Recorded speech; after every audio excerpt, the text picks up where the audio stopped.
Watts, 3 colons, une personne en abrasie paralytique à s'occuper et une vagabonde prête à rester quelque temps.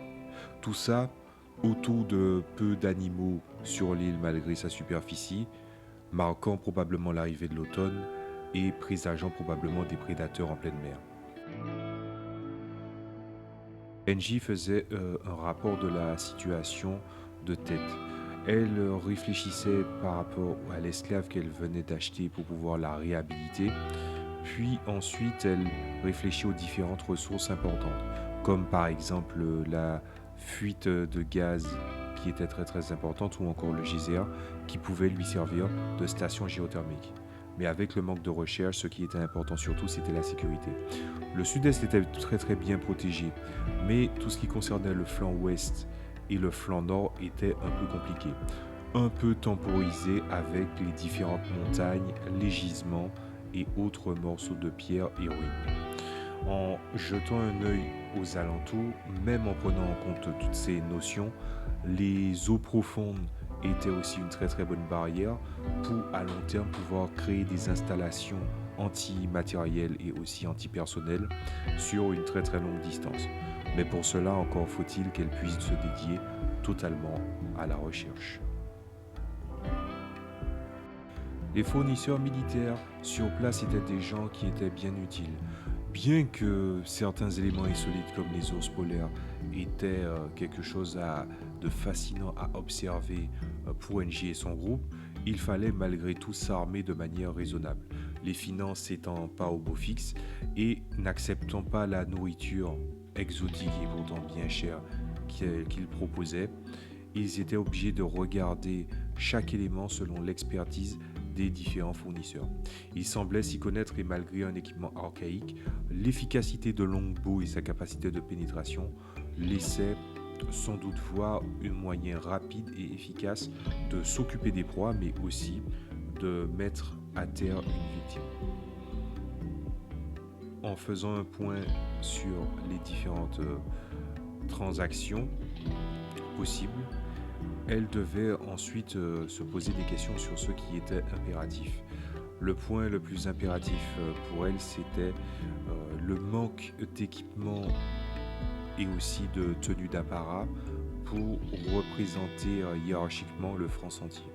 Cependant, ce problème n'était pas le problème le plus dangereux puisque l'arrivée de l'automne veut dire qu'il faudrait savoir anticiper l'hiver. Quelques mouvements de bois et d'armes plus tard, les différents colons jetèrent un œil à l'extérieur et virent que les fournisseurs militaires s'en étaient pris à une tortue-lutte. Une tortue-lutte qui était prise de sauvagerie et qui fut abattue par la même catégorie d'armes qu'ils avaient vendues à la colonie de Witwan. Ce qui présageait pas mal de bonnes choses pour la colonie et l'efficacité de l'armement, mais surtout un petit peu de viande et de répit pour Huntsman qui a souvent tendance à se plaindre.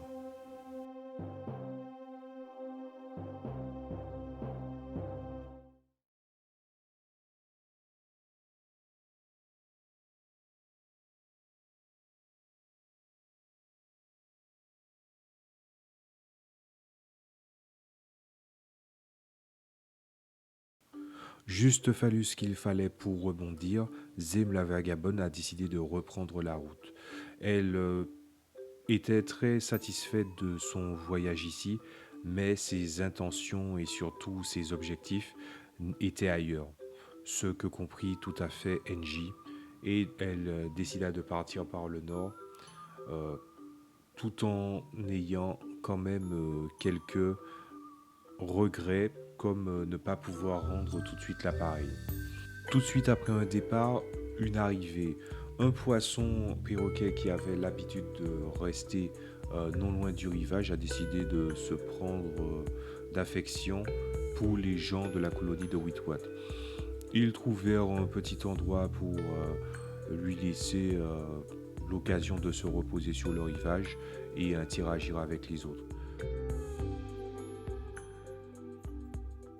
En travaillant un des pics pour faire le temple, ils découvrirent un des métaux lourds les plus dangereux, l'uranium, ce qui motiva par la suite NJ à essayer d'en découvrir plus pour en faire un usage intéressant et surtout défensif pour la suite.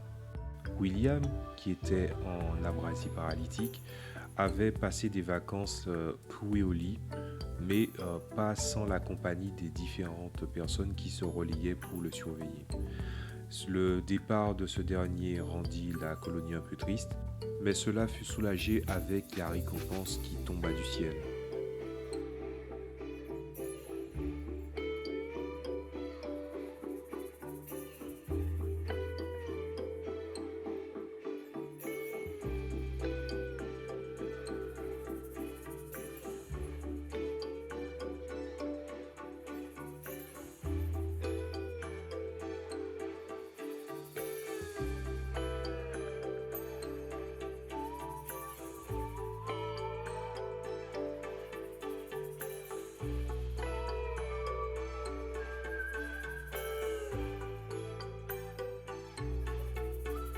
Le pic est enfin travaillé. Avec le concert de tout le monde, ils ont pu récupérer toutes les ressources qui étaient nécessaires pour pouvoir à terme les transformer ces débris en briques, mais l'étape la plus délicate était maintenant de mise. Sachant qu'ils ne pouvaient pas modifier l'apparence du pic, il fallait essayer de voir comment ergonomiquement on devait donner forme au temple. Et pour cela, il fallait d'abord commencer par l'aplanissement de la surface.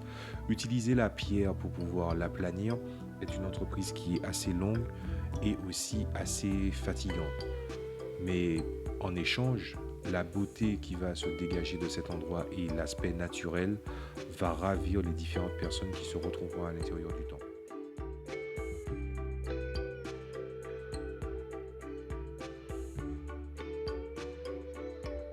Pour pouvoir convaincre Sparkle, l'ancien esclave, de rejoindre le groupe, Amelia se livra à une conversation intime avec elle.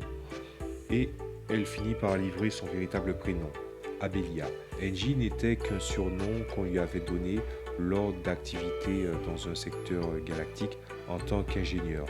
Les gens ne s'entêtaient pas à lui mémoriser son prénom, probablement trop sophistiqué pour les gens de là-bas, et du coup c'était resté.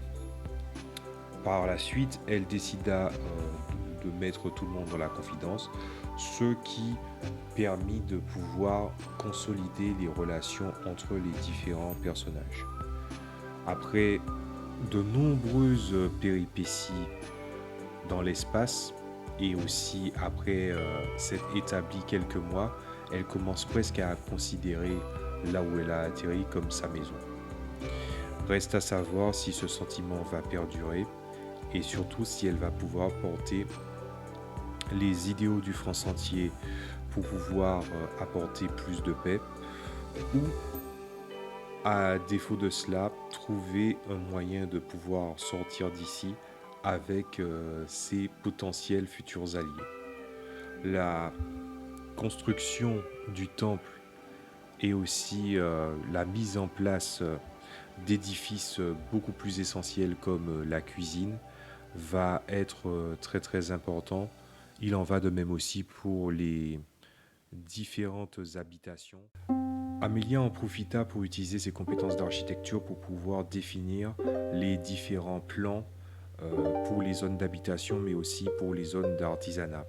Cela a pris énormément de temps, les autres ne pouvant regarder qu'au loin sa performance, mais au fur et à mesure du temps où ils étaient en train de l'observer, ils profitèrent pour donner leur véritable prénom, sans doute par un sentiment de fraternité du moment.